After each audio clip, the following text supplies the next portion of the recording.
Hello everyone, welcome to your English class. Today we'll do fourth chapter of 8th NCERT English book.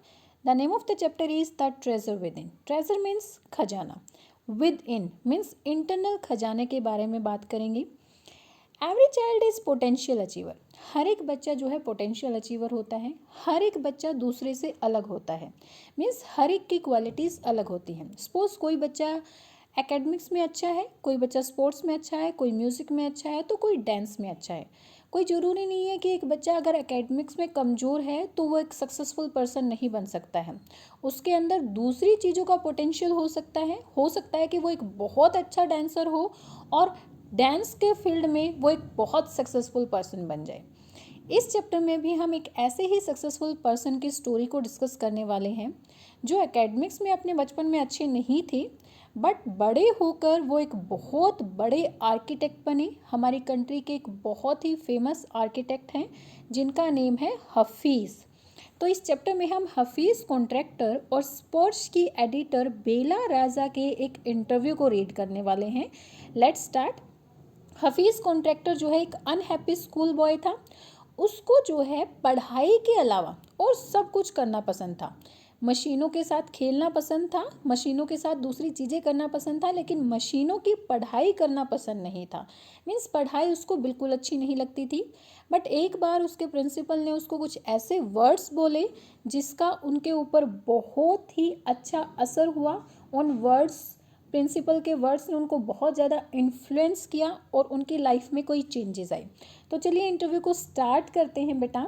HC stand for Hafeez contractor. जहाँ पर भी HC लिखा है means Hafeez contractor, और जहाँ पर BR लिखा है मीन्स बेला राजा जो कि इंटरव्यू ले रहे थे. Okay. HC. I use to have this terrible nightmare only over the last 4 to 5 years it seems to have disappeared. Nightmare means बुरा सपना. मुझे हमेशा ये डरावना सपना आता था. केवल अब पिछले 4-5 सालों से लगता है कि ये डिसअपियर मीन्स गायब हो गया है. BR. What nightmare are you talking about and why do you think it has disappeared now? आप किस तरह के बुरे सपने के बारे में बात कर रहे हैं और अब आपको क्यों लगता है कि ये गायब हो गया है. HC. I used to get continuous nightmares about appearing for a maths examination where I did not know anything. Now the physics must have gotten over. I don't have to think about education and there is absolutely no time to get nightmares. मुझे जो है हमेशा continuously बुरे सपने आते थे अपने maths के एग्ज़ाम को अपीयर करने के लिए. मुझे क्योंकि उसमें कुछ भी नहीं आता था, मतलब मैथ्स जो है हफीज़ को बिल्कुल भी अच्छा नहीं लगता था. आगे वो कहते हैं कि लेकिन अब जो है मेरे फिज़िक्स मतलब मेंटल, अब मेरे मस्तिष्क ने इसके ऊपर काबू पा लिया है. अब मुझे एजुकेशन के बारे में कुछ नहीं सोचना पड़ता और वास्तव में अब मुझे जो है ये जो डरावने सपने मुझे आते थे वो सपने लेने का टाइम भी नहीं है. Tell us something about your earliest memories of the school. BR मतलब बेला राजा उनसे पूछती हैं कि अपने स्कूल की कुछ अर्लीस्ट मेमोरीज के बारे में बताओ. In the first and the second year I was a good student. तो HC क्या कहते हैं कि फर्स्ट और सेकेंड ईयर में मैं एक बहुत अच्छा बच्चा था. After reach the third standard I simply lost interest and I never studied. जैसे ही मैं थर्ड स्टैंडर्ड में पहुंचा तो मेरा जो है स्टडी से पूरी तरह से इंटरेस्ट खो गया था और उसके बाद मैं कभी नहीं पढ़ा. I used to be interested in games, running around, playing jokes, pranks on others. मुझे जो है गेम्स खेलना, इधर उधर भागना, जोक्स प्ले करना, दूसरों के साथ हंसी मजाक करना, ये सारी चीज़ें पसंद थी. I would copy in class during exam times में मैं जो है नकल मारता था. I would try to get hold the examination paper that had been prepared and study it as I could not remember things that had been taught to me in the class. मैं जो है पहले से तैयार किए हुए जो examination papers होते थे उन्हें पाने की कोशिश करता था. मतलब किसी न किसी तरह के तरीके से वो एग्जामिनेशन पेपर्स को ढूंढ लेते थे और उनको पढ़ते थे, क्योंकि वो कहते हैं कि जो भी क्लास में मुझे पढ़ाया जाता था उसमें से मुझे कुछ भी याद नहीं रहता था. However later one sentence spoken to me by my principal change my life. लेकिन फिर भी एक सेंटेंस जो मेरे प्रिंसिपल ने मुझे बोला उसके बाद मेरी लाइफ चेंज हो गई थी. तो क्या सेंटेंस उनके प्रिंसिपल ने उनको बोला था. When I approached my 11th standard. जब मैं अपने 11th स्टैंडर्ड में पहुंचा the principal called me and said. Principal ने मुझे बुलाया और कहा, लुक हियर सन, बेटा देखो, I have been seeing you from day one. मैं जो है तुम्हें डे 1 से देख रहा हूँ, मतलब पहले दिन से, जब से तुमने पढ़ाई शुरू की है उस दिन से देख रहा हूँ। You are a good student, तुम बहुत अच्छे बच्चे हो, बहुत अच्छे स्टूडेंट हो, लेकिन तुम कभी नहीं पढ़े। I have taken care of you till today, now I can no longer take care of you, so you do it yourself. मैंने जो है आज तक तुम्हारा ध्यान रखा, मतलब कि 10th स्टैंडर्ड तक तुम्हें जैसे तैसे करके पास करवा दिया है।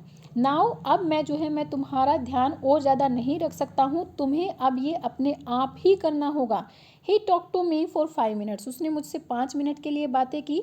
You don't have your father, your mother has worked so hard to bring up you and paid all your fees all these years, but you have not played, but you have only played games.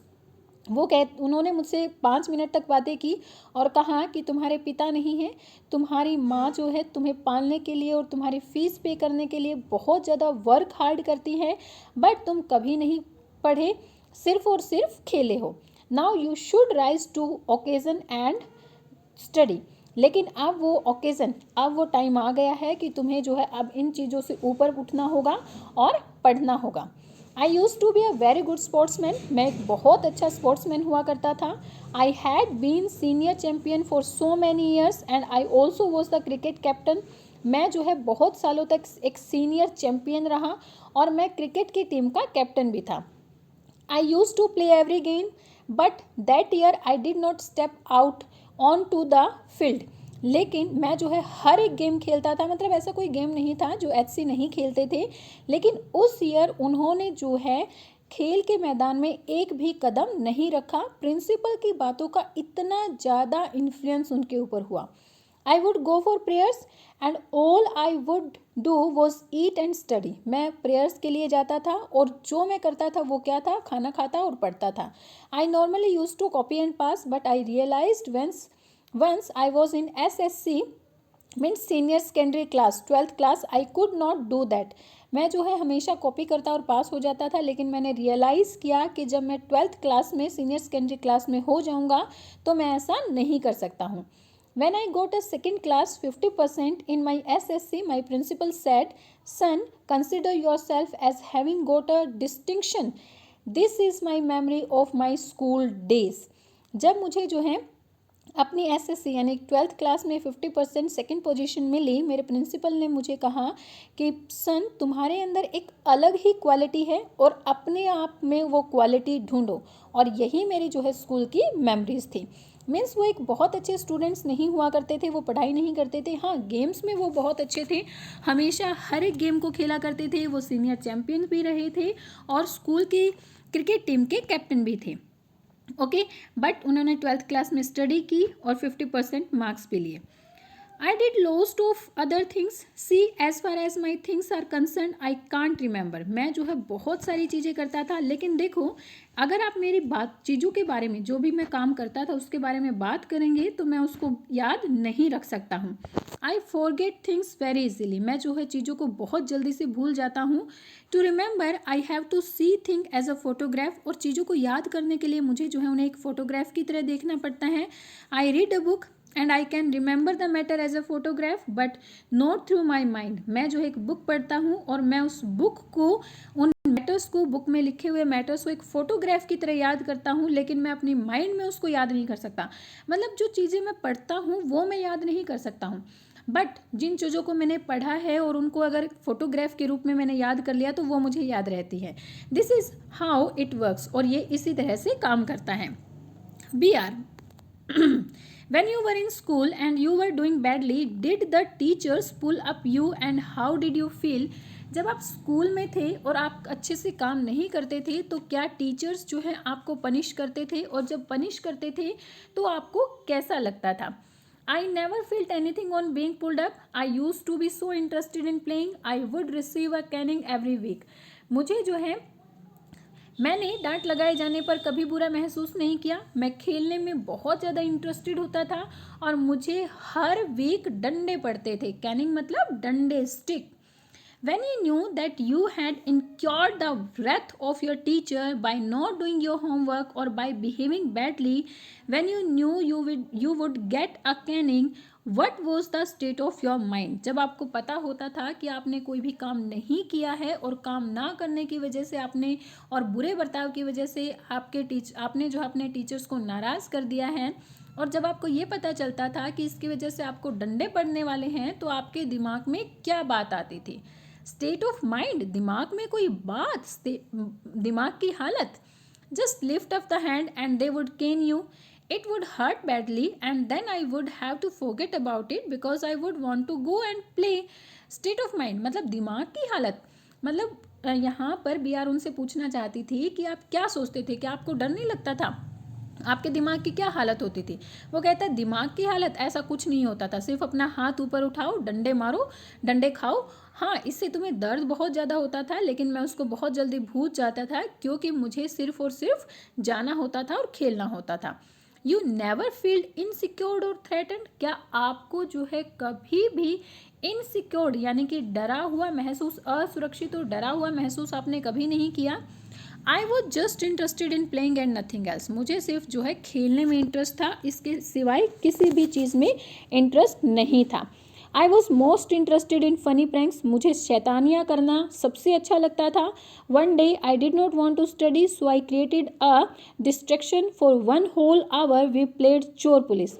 एक दिन जब मैं study नहीं करना चाहता था तो मैंने जो है डिस्ट्रैक्शन, एक खुराफात की, और फिर पूरा 1 घंटा तक हम जो है चोर पुलिस खेलते रहे।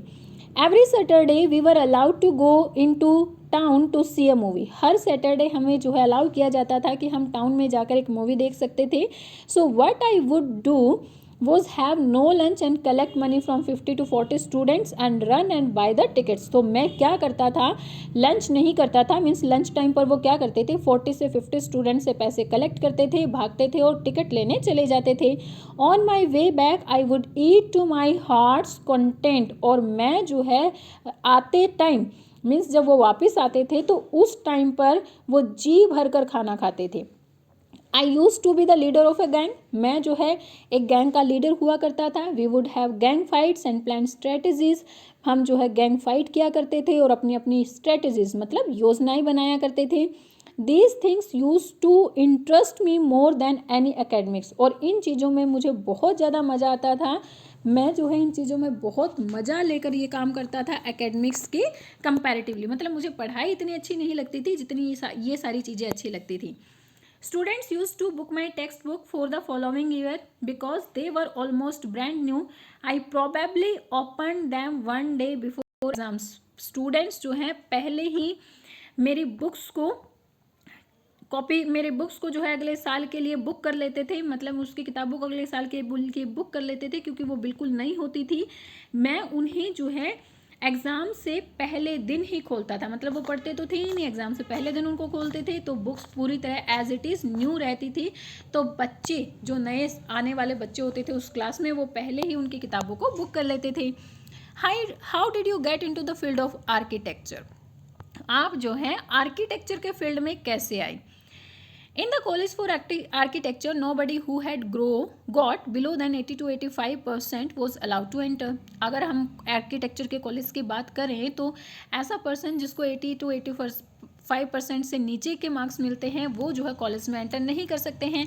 आई हैड ओनली 50% और मेरे से 50% थे। I wanted to join army, I got my admission letter but my aunt tore it up. मैं जो है इंडियन आर्मी ज्वाइन करना चाहता था, मुझे एडमिशन लेटर भी मिला लेकिन मेरी आंट ने इसको फाड़ दिया। Then I decided that I wanted to join the police force, फिर मैंने डिसाइड किया कि मैं जो है पुलिस फोर्स ज्वाइन करना चाहता हूँ।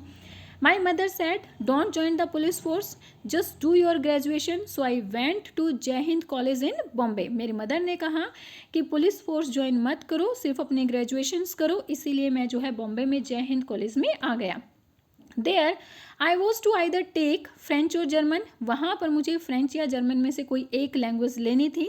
दो I had studied French for 7 years, I did not know 7 words of French. हालांकि मैंने फ्रेंच को 7 years तक पढ़ा था लेकिन मैं फ्रेंच के 7 words भी नहीं जानता था। सो आई टुक जर्मन, इसीलिए मैंने जर्मन ली। देन माई जर्मन टीचर डाइड, फिर उसके बाद क्या हुआ कि मेरे जर्मन टीचर की डेथ हो गई। The college told me that I could change the college और टेक फ्रेंच, तो कॉलेज में मुझे बताया गया या तो मैं कॉलेज चेंज कर सकता हूँ या फिर मैं फ्रेंच ले सकता हूँ. Now who would give me admission in another college, अब मुझे दूसरे कॉलेज में कौन एडमिशन देने वाला था. आई हैड गोड admission to Jai Hind college bye influence, मुझे जो है जय हिंद कॉलेज में भी सिफारिश से ही दाखिला मिला था. So I thought okay I will take French and I started learning French again. So मैंने सोचा ओके मैं जो है फ्रेंच लूँगा और फिर जो है मैंने फ्रेंच को दोबारा से सीखना शुरू किया. I learn it from my cousin, मैंने इसको अपनी कज़न से सीखा. She was an architect's wife, वो एक आर्किटेक्ट की वाइफ थी. I was going to an architect's office to learn French, और मैं जो है फ्रेंच सीखने के लिए आर्किटेक्ट के ऑफिस में जाता था. B R, was it then that you decided you wanted to do architecture, तो इसी टाइम पर आपने डिसाइड किया कि आपको आर्किटेक्चर करना चाहिए. H C, actually it all happened quite by chance, actually ये जो है बाई चांस ही हुआ. In the architect's office, I saw somebody drawing a window detail. A window detail is a very advanced drawing. Architect के office में मैंने देखा कि कोई जो है विंडो डिटेल यानी कि विंडो की एक ड्राइंग कर रहा है, और विंडो की ड्राइंग करना एक बहुत ही एडवांस्ड ड्राइंग है, मतलब बहुत ही स्किलफुल ड्राइंग है. I told him that his drawing was wrong, that the window he had drawn would not open. मैंने उसको कहा कि उसकी ड्राइंग गलत है, जो विंडो उसने ड्रॉ की है वो नहीं खुलेगी. He then had a bet with me and later he found that indeed his drawing was wrong. उसने जो है मेरे साथ एक bet मीन्स शर्त लगाई और बाद में उसने पाया कि वो गलत था. My cousin's husband was surprised. मेरे कज़न के हस्बैंड सरप्राइज हुए कि कैसे मैंने ये बताया कि विंडो गलत है. He asked me to draw a few specific things which I immediately did. उसने मुझे जो है कुछ स्पेसिफिक चीज़ें ड्रॉ करने के लिए दी जिनको मैंने इमीडिएटली ड्रॉ कर दिया. He asked me to design a house and I designed a house. उसने मुझे एक हाउस डिज़ाइन करने के लिए बोला और मैंने एक हाउस को डिज़ाइन किया. He asked me to design. After that he told me to drop everything and join architecture. उसके बाद उसने मुझे कहा कि हर एक चीज़ छोड़ दो, आर्किटेक्चर ज्वाइन करो. We went to meet the principal of the college. हम जो है आर्किटेक्चर के कॉलेज के प्रिंसिपल से मिलने के लिए गए. The principal warn me I will allow you to take part in the entrance exam but if you do not do well I will not allow you to join. Principal ने मुझे warn किया, चेतावनी दी कि मैं तुम्हें जो है entrance exam में बैठने के लिए तो परमिशन दे दूंगा, लेकिन अगर तुमने एंट्रेंस एग्ज़ाम में अच्छा नहीं किया तो मैं तुम्हें ज्वाइन करने के लिए अलाउ नहीं करूँगा. I got an A+ in the entrance exam and from that day it was a cakewalk. Cakewalk means easy work, बहुत ही आसान काम. मैंने जो है एंट्रेंस एग्ज़ाम में A+ लिया और इसके बाद ये सारी चीज़ें मेरे लिए बहुत ईजी हो गई थी. I had never made a plan but I knew how something looked like from the top. मैंने कभी कोई प्लान नहीं बनाया लेकिन मैं जानता था कि टॉप से यानी कि ऊपर से कोई चीज़ कैसी दिखाई देती है. I had never known what a section was, but I knew if you cut a plan what it would look like. मैंने जो है कभी कोई सेक्शन नहीं बनाया, सेक्शन इन द सेंस कि पार्ट, कि जैसे कोई हाउस बना रहे हैं तो हाउस के पार्ट, कोई रूम है, किचन है, बाथरूम है, कहाँ पर कौन सी चीज़ बनानी है.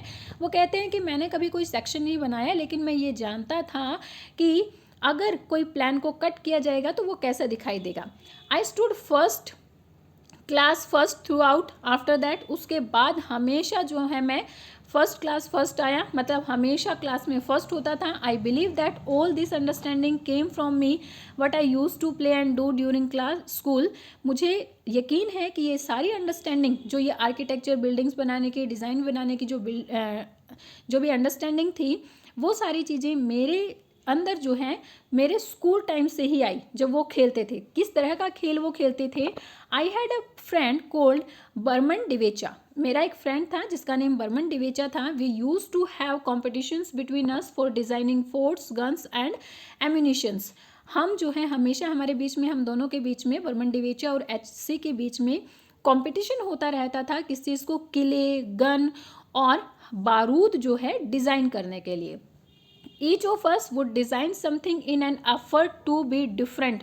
और हम दोनों जो है बहुत ही डिफरेंट बनाने के लिए बहुत सारे एफर्ट करते थे. मतलब जब वो खेलते थे ना किले बनाने, फोर्ट बनाने के लिए, गन बनाने के लिए, तो वो अपना पूरा एफर्ट बनाते थे और एक दूसरे से, दोनों जो एक दूसरे से अलग चीज़ें बनाते थे. In school, when I was in 2nd or 3rd standard, one of my teachers, Mrs. Gupta, saw my sketches and told me, see, you are useless in everything else but your sketches are good. और school में जब मैं second या third standard में था तो मेरी एक टीचर थी मिसेस गुप्ता, उन्होंने मेरे स्केच को देखा और बोले कि देखो तुम हर एक चीज़ में यूज़लेस हो, मतलब कि तुम कुछ नहीं कर सकते हो, लेकिन तुम्हारे स्केचेस बहुत अच्छे हैं। When you grow up you become an architect, जब तुम बड़े हो जाओगे तो तुम एक आर्किटेक्ट बनोगे। आई did not know at that time but she was right, मैं उस टाइम पर नहीं जानता था लेकिन वो सही थी। Later after I become an architect I went to meet her and tell her, और एक आर्किटेक्ट बनने के बाद मैं उनसे मिलने के लिए गया और उन्हें ये बात बताई। Why do you think you did not like studies? Was it because you felt you could not cope or could not deal with the curriculum? आपको क्यों लगता था कि आप जो है स्टडी नहीं कर सकते थे? क्योंकि आपको क्या लगता था कि आप जो है उसके साथ कोप मीन्स मैनेज नहीं कर सकते, या फिर आप जो भी करिकुलम जो पढ़ाई की किताबें दी जाती हैं उसके साथ डील नहीं कर सकते हैं। I was felt very bad at languages, वो कहते हैं कि मैं जो है लैंग्वेजेस में बहुत बुरा था। Science and geography I could manage with, हाँ साइंस और जियोग्राफी में मैं कुछ कर सकता था। Maths was very bad, I just was not interested, मैं मैथ्स में बिल्कुल भी इंटरेस्टेड नहीं था।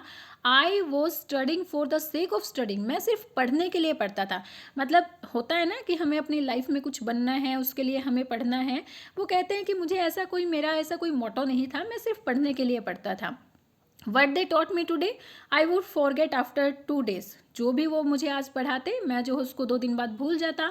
I would not bother because there was no application of mind there to begin with. मैं इसके बारे में कभी भी बॉदर नहीं होता था, मतलब कभी चिंता नहीं करता था, क्योंकि ऐसी कोई चीज़ नहीं थी जिसके साथ मुझे स्टार्ट करना था, मतलब मेरा कोई इंटरेस्ट ही नहीं था इन चीज़ों में। Did you think that what they taught in school was boring, or did you feel that once you understand the concept of what was being taught, you lost interest in the rest of the lesson? आपको क्या लगता था कि जो school में पढ़ाया जाता था वो बोरिंग होता था, या फिर आपको ऐसा लगता था कि आपको अगर कोई चीज़ पढ़ाई जा रही है उसका एक बार कॉन्सेप्ट समझ में आने के बाद आपको सारी चीज़ें जो है इंटरेस्टेड नहीं लगती थी, मतलब लेसन बोरिंग लगना शुरू हो जाता था। मीन्स वो कहना चाहता है कि सपोज आपको कुछ पढ़ाया जा रहा है, आपको एडिशन के सम समझाए जा रहे हैं, अब आपको कॉन्सेप्ट समझ में आ गया कि ऐड कैसे करना है, उसके बाद आपको सारी चीज़ें बोरिंग लगना शुरू हो जाती थी, उसके बाद तो आप कुछ पढ़ते ही नहीं थे। क्या ऐसा था? H C living in a boarding school is difficult, boarding school में रहना बहुत मुश्किल है। We were just living from day to day, हम जो हैं एक एक दिन के लिए वहाँ रहते थे, मीन्स एक एक दिन वहाँ पर काटना बहुत मुश्किल हो जाता था। Nowadays there are so many test, आजकल जो है बहुत सारे टेस्ट वहाँ पर होते हैं। Back then whenever we had test we use to just copy, और उस टाइम पर भी जब हमारे टेस्ट होते थे हम सिर्फ जो है नकल करते थे। The teacher thought that we had done our work, और टीचर ये सोचते थे कि हमने अपना काम बहुत अच्छे से किया है। B R there is a contention that giftedness and learning disabilities go hand in hand. Do you think this applies to you? यहाँ पर एक कॉन्टेंशन मतलब एक कहावत है कि जो लर्निंग डिसेबिलिटीज़ हैं और गिफ्टेडनेस है वो साथ साथ चलती हैं। आपको क्या लगता है कि आपके केस में ये सही है? क्या आपके साथ ऐसा ही हो रहा था? H C well take some students from my class, H C कहते हैं कि चलो मेरी क्लास के कुछ बच्चों की ही बात करते हैं। Those who always stood first और second are doing very ordinarily job, वो बच्चे जो हमेशा फर्स्ट और सेकंड आते थे आज बहुत ही सामान्य सी जॉब कर रहे हैं। I have come across this situation in so many different places where people tell me that their class toppers are doing very ordinary job. BR क्या कहती हैं कि हाँ मैंने भी ऐसे बहुत सारी सिचुएशंस देखी हैं जहाँ पर लोग कहते हैं कि उनके क्लास के जो टॉपर्स होते थे वो आज बहुत सामान्य सी जॉब कर रहे हैं। HC in school I think living our lives they made us street smart. ऐसे कहते हैं कि स्कूल में हमें क्या सिखाया जाता है कि हमें गली में स्मार्ट बनकर कैसे रहना है, मीन्स सोसाइटी में हमें स्मार्ट बनकर कैसे रहना है, इसके अलावा और कुछ से नहीं सिखाया जाता। ये HC के अकॉर्डिंग था। I have learned more by doing what I did on my own than what academics would have taught me. वो कहते हैं कि जो मुझे academics ने सिखाया, मतलब जो मैंने academics से सीखा उससे कहीं ज़्यादा मैंने करके सीखा है। मैं चीज़ों को करता रहता था और इसी तरह कर करके ही सीखता था। पढ़ाई से मैंने सिर्फ इतना सीखा है कि भाई हाँ स्मार्ट बनकर कैसे रहना है। BR, that is because the personality and the skills were there. ऐसा इसीलिए हुआ क्योंकि पर्सनैलिटी और स्किल्स वहाँ पर थी. You were able to find expression in a manner you were comfortable with and you defied every rule so that nobody stop you from doing what you needed to do.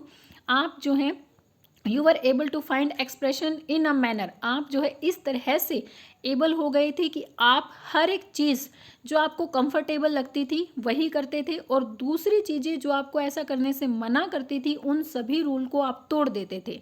आप ऐसा करते थे कि भाई कोई आपको रोक ना सके. क्या ये सारी चीज़ें, इन सारी चीज़ों ने आपकी हेल्प की?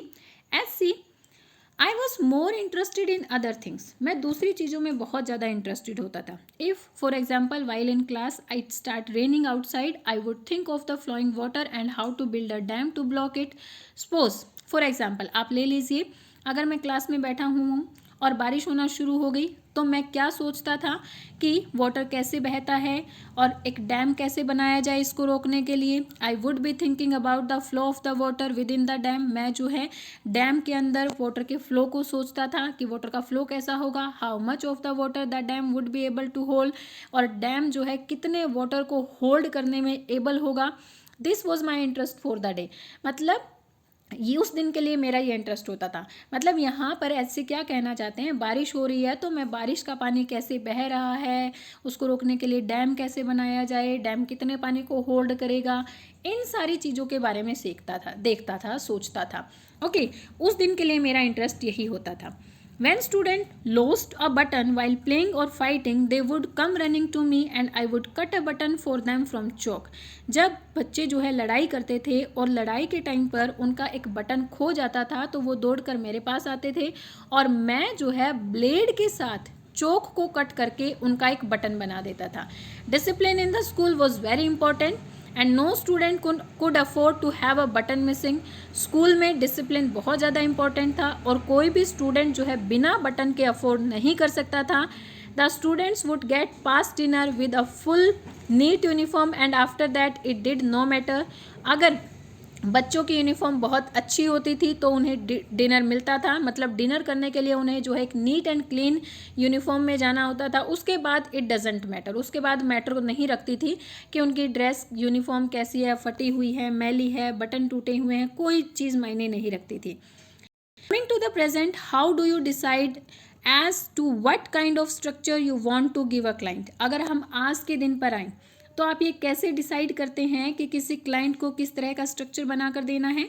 I look at the clients face, his clothes, मैं जो है क्लाइंट के फेस को देखता हूँ, उसके कपड़ों को देखता हूँ. The way he talks, he pronounce, the way he eats, I would know what his taste would be like.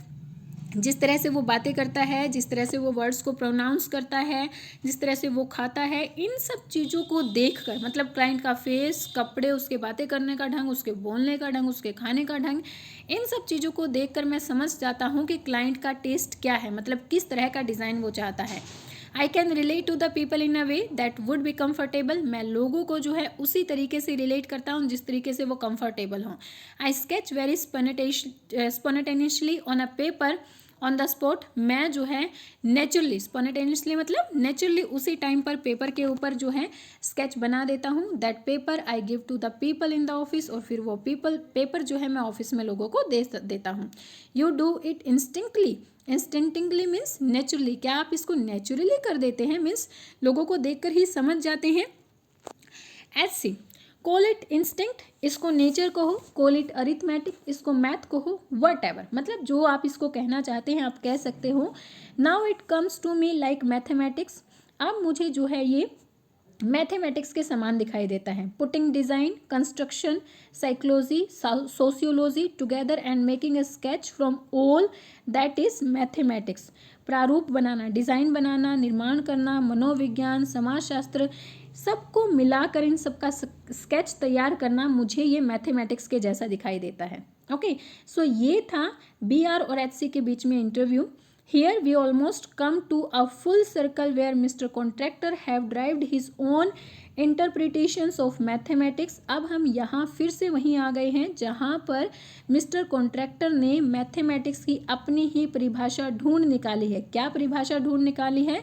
Talking it from a subject he hated to a subject he now loves dealing with. जब वो हमसे एक subject की तरह बात कर रहे थे कि स्कूल में मैथमेटिक्स उनको कैसा लगता था, वो कहते थे, उन्होंने कहा कि वो जो है मैथमेटिक्स को हेट करते थे, बट अब जो है उसी मैथमेटिक्स के साथ काम करना उनको पसंद है। क्योंकि जो आर्किटेक्चर होता है, जो डिज़ाइन होता है, उसमें एक एक स्केल का, एक एक इंच का, हर एक चीज़ का ध्यान रखा जाता है और वो एक तरह का मैथमेटिक्स ही तो होता है। मीन्स पहले जब हफीज़ छोटे थे तो मैथमेटिक्स उनको बिल्कुल भी पसंद नहीं था, लेकिन अब वो मैथमेटिक्स के साथ काम करना ही पसंद करते हैं, लव करते हैं, ये काम उन्हें सबसे ज़्यादा पसंद है। सो इस चैप्टर में हमने क्या देखा कि हर किसी पर्सन की, हर एक पर्सन की अपनी एबिलिटीज़ होती हैं। कोई ज़रूरी नहीं है कि हर कोई एकेडमिक्स में, पढ़ाई में ही अच्छा होगा, कोई भी कुछ भी किसी भी काम को कर सकता है। ओके, आई होप आपको चैप्टर का सारा कंटेंट क्लियर हुआ होगा। Please tell me in comment section, like and share my videos and subscribe my channel for new updates. Thank you, bye bye, keep learning.